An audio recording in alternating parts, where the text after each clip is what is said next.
All right, what is going on, good people? Welcome into Flock Nation Speaks, your Baltimore Ravens podcast, where we talk about the best team in NFL history. If you're a Ravens fan, of course. Look, listen, let's talk about it, okay? Deandre Hopkins. I know, I know I'm a little late on this one, right? I know it's been out there. People been talking about it. People been giving their opinions, and I understand that. But man, I tell you what. I've been thinking about it. I, I'm gonna tell y'all this. I'm gonna tell y'all this. By the way, I'm your host, DJ. In case you don't know, in case you're listening, you're like, who the heck talking to me? It's DJ. It's me. It's right here. I'm right here. DJ B, in the booth with DJ. Anyway, we gonna figure that out. Look, DeAndre Hopkins. I personally think that DeAndre Hopkins is a better fit for the Ravens than he would be for any other team, and that is Chiefs, and that is Bills included. Why is that? You may be thinking, right? You may be thinking, well, I mean, see this man out here just trying to get the hot takes, right? He just trying to say this because he a Ravens fan. He biased. Okay, a little bit. But look, I'm going to tell y'all this, right? DeAndre Hopkins, first things first. I'm going to say the same thing I said in the Julio Jones video last year, right? DeAndre Hopkins is a steal right now for whoever gets him, right? Why the Giants aren't in DeAndre Hopkins sweepstakes, I'll never understand. But maybe because he doesn't want to go there, I don't know. But you know what I'm saying? Like, DeAndre Hopkins is a steal right now, right? DeAndre Hopkins is everything that a lot of teams need right now, including the Chiefs, including the Bills, and I would even say including the Ravens. Now, let's talk about some of the offseason additions that the Ravens have made, and why a lot of people may say, I don't know if DeAndre Hopkins is a good fit, because sometimes you get in a situation where it's too many mouths to feed. But this is the wide receiver room. You need depth in the wide receiver room, and I think at the same time you can never have too many veteran wide receivers. Not only for the maturation of your young guys, but also because you have a proven commodity. You have somebody who's been there, you have somebody who's done that. And I think that's something that you need. And I think the Ravens can benefit from one more guy, right? One more guy. Yes, you picked up Nelson Aguilar, right? So let's go back. Let's go back. Let's go. I'll try to do it in order best I can, right? So of course, you started out last year. You had Bateman, you had Duvernay, you had Prochet, you had Tylen Wallace. I'm missing one, but of course you had the addition of Deshaun Jackson within there at some point in time. He came and he went, and then you kind of came into this offseason kind of like with EDC wanting to redo the wide receiver room. So because of that, you pick up Odell, right? So of course, you had the injuries to Bateman and not Prochet, Bateman and Duvernay, right? 2 year top receivers last year. You had injuries to both of them. Don't know when Bateman's going to come back. I know he's in practice or in OTAs, so we'll see. But you got Bateman and Duvernay coming off injuries, right? So who knows when they'll be 100%. But then you also pick up Odell, so you add a veteran presence to that. You draft Zay Flowers, you pick, and then in between that point, actually before the Odell pickup, you picked up Nelson Aguilar, right? So that leaves you with, let's count them out best we can here. That leaves you with Rashad Bateman, right, as your potential number one. Odell is your potential number two. Duvernay is your potential number three. Zay Flowers is your potential number four. And not in that order. Let me just, because I know some of y'all gonna overreact because I said it that way. But I'm just saying, like, I'm counting them out, right? So Zay Flowers is your potential number four. Nelson Aguilar is your potential number five, and of course you still got Tylen Wallace or James Prochet or Shamar Bridges or whoever you want to put in that kind of the sixth spot, right? And of course you got Charlie Kolar at tight end, Mark Andrews at tight end, and Isaiah Likely at tight end. So you have, I mean, that's a good plethora of weapons, right? But at the same time, you can't never have too many wide receivers, right? Because here's the thing. Where are you going to put all these guys, right? Let's say the Ravens, they make that splash signing, one more splash signing, we going all in. All the chips to the middle of the table. We going all in, right? You add DeAndre Hopkins to that. So that means your top four is DeAndre Hopkins, Rashad Bateman, Zay Flowers, and Odell, right? You sprinkle in Duvernay where you can. You sprinkle in Aguilar where you can, right? So that's your 4, right? And I mean, that's a good 4. I would say.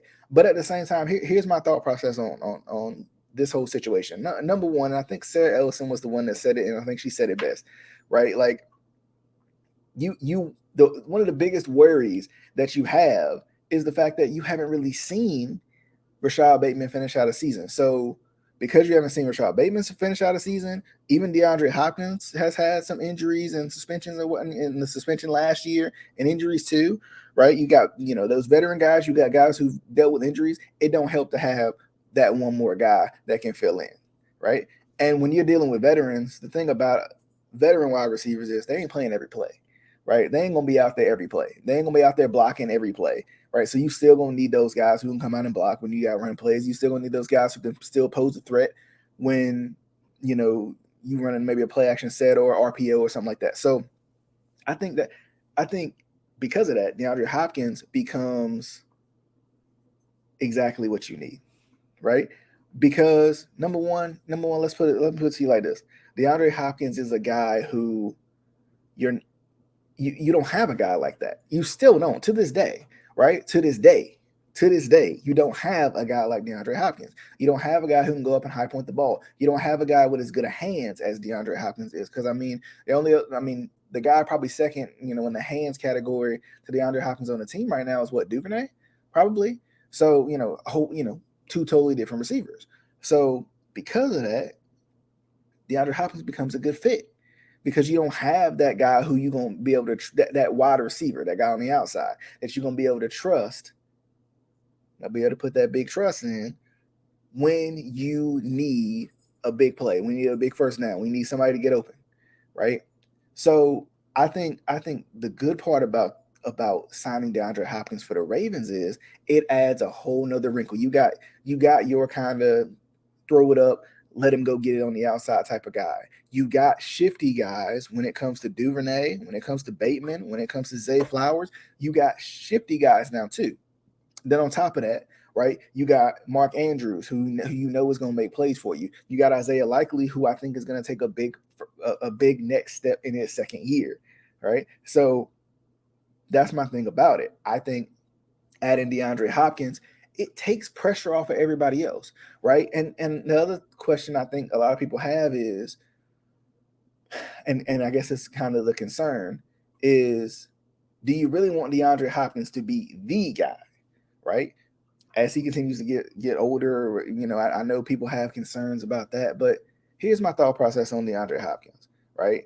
If you want to even say that DeAndre Hopkins had an off year last year, I don't think you would say it's because of age. I don't think you would say that, right? I don't think you would say DeAndre Hopkins had an off year because of age, right? And competition is always good. For every wide receiver room, you need competition. You want Odell working hard, you want DeAndre working hard, you want Rashad Bateman working hard, you want Duvernay working hard, because, and kind of going back to that Sarah Ellison point, she made it clear that Rashad Bateman, and I think sometimes we forget about this, but Rashad Bateman, the last 2 years, he's had pretty much the keys to the wide receiver one spot. That number one receiver spot, he's had the keys to that. So to have somebody to come in and try to outwork him and work hard, I think you bring in DeAndre Hopkins, I think he does immediately become the wide receiver one. But at the same time, you got a wide receiver one over here in DeAndre Hopkins. You got wide receiver one talent potentially in Rashad Bateman, as long as he can stay healthy, and you take that pressure off him, right? Because I've always been under the impression that T. Higgins could possibly be a wide receiver one, but T. Higgins can be even more successful because of Jamar Chase on the other side, and vice versa. They can work off of each other. But then let's look at everybody else, right? Let's look at the Chiefs. Let's look at the Bills. How does DeAndre Hopkins kind of stack up for them? When you look at the Chiefs, I think DeAndre Hopkins becomes the guy. So if anybody's worried about injury issues or whatever, like, that becomes an issue for them, right? Whereas now it feels like the Ravens have talent everywhere. They just got to prove it. The Chiefs, yes, they have Valdez-Scantling. They have no, they don't have Juju anymore, do they? I don't think, because I think he was a 1-year deal. So they have guys, but they don't have that guy. They don't have that guy right now. So that puts him into that spot, which honestly might be advantageous to him to continue to prove and add to his Hall of Fame resume that, hey, I'm still that dude. Stop sleeping on me. I'm still that dude, because I'm sure he wants to continue to prove that. But then on the Bills aspect of things, I think he might even be a better fit for the Bills, because I honestly think as veteran receivers get older, it's nice to have other guys around you that you can kind of like take some of that pressure off of you too. Like, you still can be that guy, but then when you know that Stephon Diggs is gonna go make a play, you know that Corey Davis is gonna go make a play, you know that Dawson Knox is gonna go make a play. Hey, you good to go. Josh Allen might take off, whatever. So, I think there's spots, right? I think honestly he'd be a good fit for all three of those teams, right? Ravens, Bills, Chiefs. Giants, they need a receiver bad. So like, I know they drafted Josh Downs. No, that was the Colts. Who did I can't remember who the Giants drafted, but I think they drafted somebody in the first round. So, have a veteran presence for that first round rookie to learn from, but also just because I think, I think sometimes like we forget that DeAndre Hopkins is DeAndre Hopkins. Like, I know he's had some I feel like more minor injuries than anything in the last couple of seasons, but still, like, you know I think if you don't feel like DeAndre Hopkins is a steal, I think it's crazy to even think that way. I think DeAndre Hopkins is everything you could ever want in a number one. Imagine, let's just be honest, right? So just imagine DeAndre Hopkins as a number two wide receiver, right? However you want to put it, right?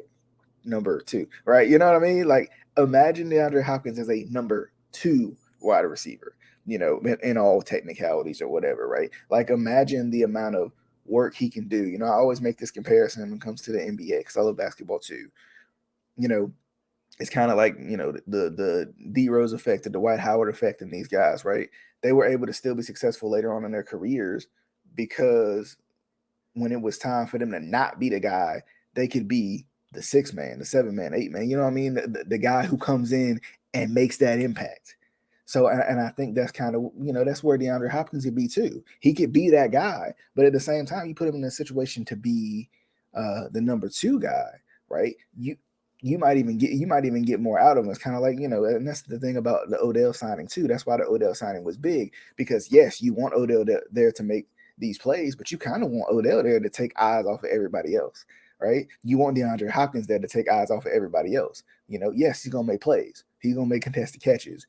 He's gonna make people miss whatever. Throw people off. We know that. He's gonna score, but you want those guys to kind of take eyes off of everybody else. And I think sometimes that's the thing that fans sometimes miss. Is you get this veteran guy, right? You get a guy like Julio Jones, for example, right? If you're the Titans, and he takes eyes off of everybody else. But sometimes we forget, like, oh, he's not making as many plays. Like, why is he not making as many plays? Yeah, you got to make the plays, right? You have to make the plays. You got to figure out a way to get open. But sometimes it's just that fear of that guy on the other side too. So and I think the Ravens they're in a good position. Like, I think I don't know if the Ravens will get DeAndre Hopkins, but I think DeAndre Hopkins is icing on the cake, right? It's continuous, it's sprinkles at this point, because I think we got icing on the cake when we got Odell, right? Because I think the Ravens, and that's why I don't really, and honestly, this is my honest opinion, I don't think the Ravens are going to go with DeAndre Hopkins, right? Simply put, I think they're going to play kind of play both sides here, right? They're going to play the we trust our guys, we like our guys type scenario with the guys that they have right now, but also they're going to play the kind of, new kid on the block, right? We got new guys. We did redo the, wide receiver room, right? They're going to be several different and new wide receivers that you're going to see, right? A lot of us have been missing Hollywood Brown and that ability to kind of break away from people, and now you got that in Zay Flowers. We've been missing that veteran presence ability, and that ability to kind of make every catch you throw at him, and now you got that in Odell. We've been missing what we hope to see from Rashad Bateman, and once again, you kind of hope to see it again if he can get healthy and be 100%. We've been missing that ability to see Devin Duvernay be that guy, right? Be that guy who can, run these kind of gadget plays, and it allows Duvernay to excel at punt return too, right? At kick return too, in the special teams area, if you add more people too. So we'll see, right? We'll see what happens. What do y'all think? I do want to ask y'all the question. What do y'all think? Is DeAndre Hopkins the best fit for the Ravens? Number one. And number two, would the Ravens get DeAndre Hopkins? Or would the Ravens get DeAndre Hopkins? And I mean, let's just go with another one. Are you good with the way the wide receiver room is now? I always say this. I always say you can't have too much. You can't. Like, there's no way. There's no way that you can ever have too many wide receivers. And later on in the week, I'm gonna talk about the defense, right? And we got a corner topic to talk about, a corner issue to talk about, a corner hole to fill. So, and you can never have too many of those either. So we'll see what happens. But once again, as always, you can always watch or listen to Flock Nation Speaks on all your favorite podcasting platforms and Facebook and YouTube if you're on the watching avenue, if that's what you like to do, and subscribe to the YouTube channel, like the Facebook page, whatever you do. Follow me on Twitter too, FN Speaks podcast. Follow me as well, and we can talk. I love the discussion. I always have, always will. But as always, definitely we'll see you guys on the next episode of Flock Nation Speaks. I'm gonna be back to talk about that defense, right? You can't go a week without talking about this defense. I'll see you guys next time. Definitely hope you guys have a great week. If it's the only time I see you, I appreciate you. And if I see you again next time, I appreciate you again. As always, see you guys until next time.